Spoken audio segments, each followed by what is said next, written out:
Un homme apprend qu'il est en phase terminale, il n'a plus longtemps à vivre. Mais son fils vient juste de fêter ses 3 ans. John n'a pas le cœur à lui annoncer la nouvelle. Michael a déjà perdu sa mère. Il ne peut pas perdre son père en plus, pour laisser le plus de souvenirs possible à son fils. John serre les dents et continue de travailler. En rentrant chez lui, il lave les cheveux de son fils comme tous les soirs, et lui raconte une histoire avant de dormir. Une fois que le petit s'endort, John en profite enfin pour prendre ses médicaments en cachette.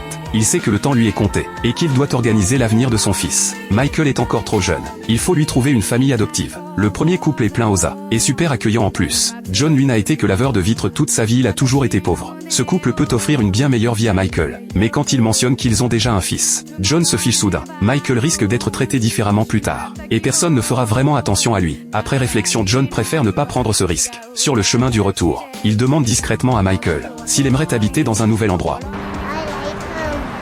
Le cœur de John se brise. Lui aussi aurait tellement aimé ça. Ensuite John va voir l'agence d'adoption. On lui conseille de préparer un CD, pour y enregistrer des souvenirs, afin que Michael en grandissant, puisse connaître son passé. Mais John refuse net. Il ne veut surtout pas que Michael sache. Sa voix se brise en parlant. Il ne veut pas non plus que son fils l'oublie. Mais comparé au bonheur de Michael, ça ne compte pas tellement. Le soir en rentrant, il garde son calme et raconte encore une histoire à son fils. Le lendemain il l'emmène au parc. Ils regardent les pelleteuses ensemble, et mangent une barbe à papa. John envie tellement les familles heureuses qu'il croise. Lui aussi aurait voulu voir Michael grandir. Très vite une deuxième famille se présente. Un couple sans enfants, qui promet de bien s'occuper de Michael. John est plutôt satisfait. Mais quand il apprend qu'il prévoit d'avoir un bébé, il refuse encore une fois. Le lendemain c'est l'anniversaire de John, il fête ses 34 ans. Ce sera son dernier anniversaire. Il prépare un gâteau fait maison de A à Z.